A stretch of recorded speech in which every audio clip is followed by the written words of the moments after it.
What's up, everyone? Welcome to today's video. Welcome to the Video Game Fight School channel. Thank you very much for tuning in. So the ESRB ratings for Suicide Squad Kill the Justice League, as well as the PEGI ratings, have been spotted. This was reported by MP First and some other outlets. And also shout out to my audience member, Texas, for pointing this out to me. The ESRB rating is a M for mature, and the PEGI rating is 18 plus. This is not surprising to anyone. What's surprising is that we're talking about this game, and what's surprising is, like I predicted, gamers played favorites again.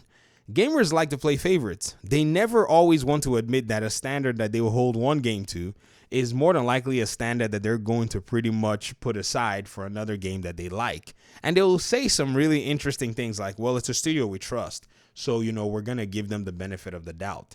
Do you know where I'm seeing this? You know where this is coming from?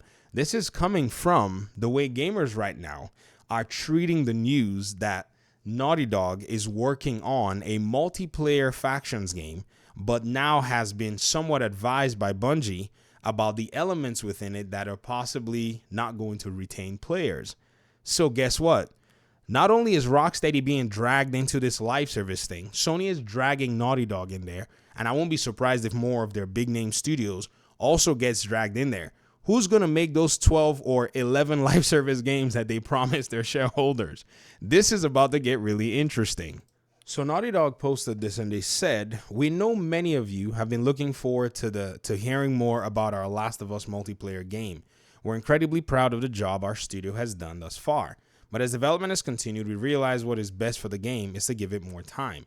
Our team will continue to work on the project as well as our other games in development, including a brand new single player experience. We look forward to sharing more soon. We're grateful to our fantastic community for your support.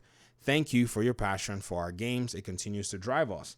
And a lot of people are like, "Man, this is great. This is wonderful. Take your time in developing this multiplayer game." Now, I understand. I'm not naive to knowing that the fan base behind factions and the fan base behind superhero games are different. The fan base for the faction games, they want to play factions. They would love to play factions.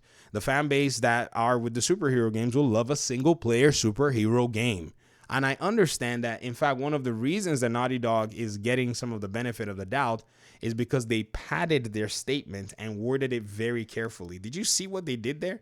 These guys are brilliant. You didn't see it? I saw it. Look at what they said. They said, "Our team will continue to work on the project as well as our other games in development, including a brand new single player experience."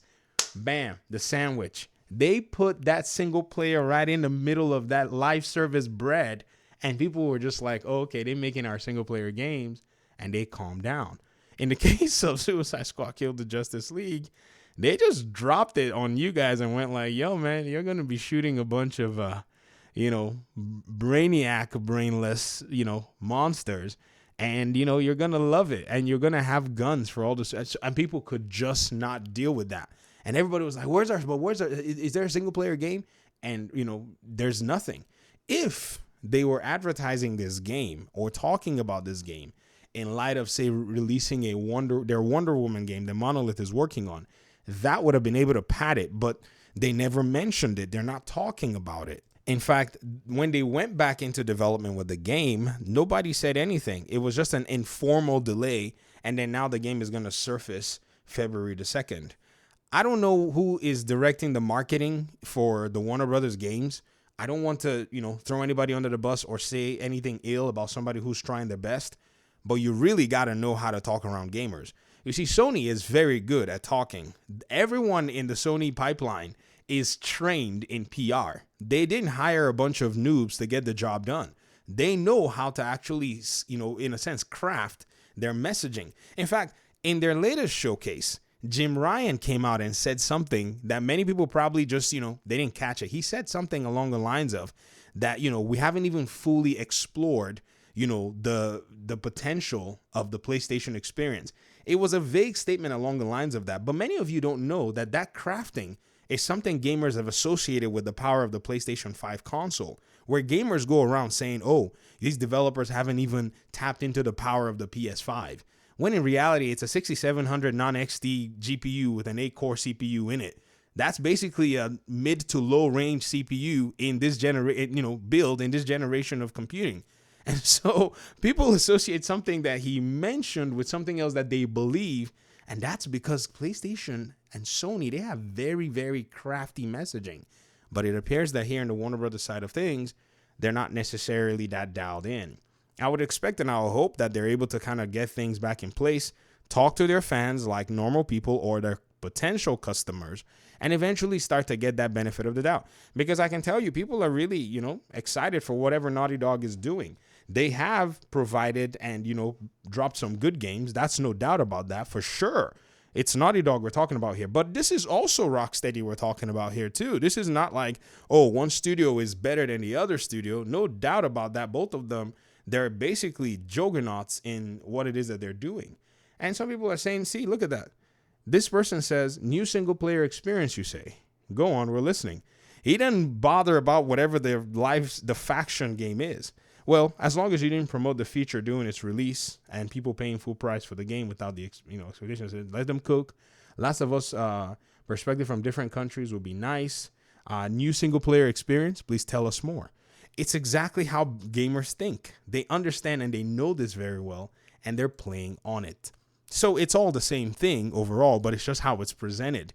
And like I say, gamers like to play favorites. And you see, the thing is not like Warner Brothers is not making a single player experience in a superhero game. They are.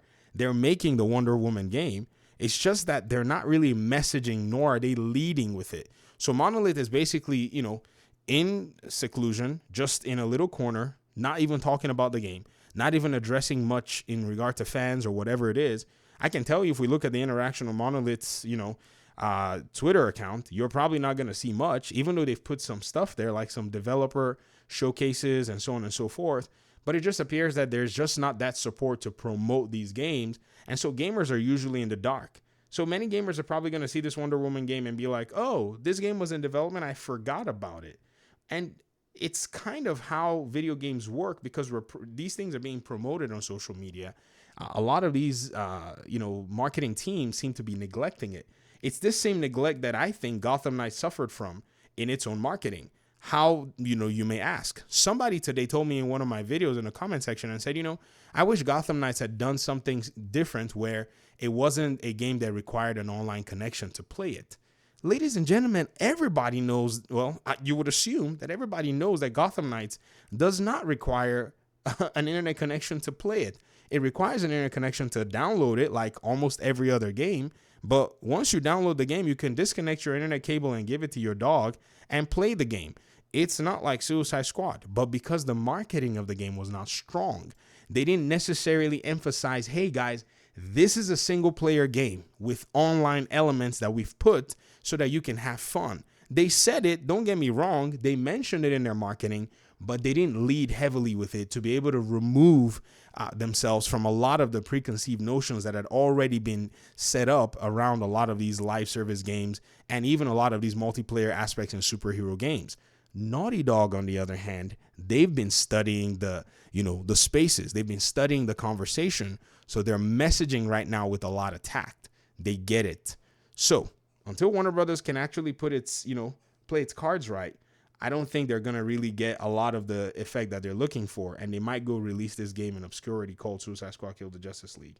It's going to be very interesting to see how things turn out. I know this was a video about talking about their ESRB rating and so on and so forth, but I just had to mention these things over here. So thanks so much for watching. Let me hear your thoughts in the comment section. Peace out.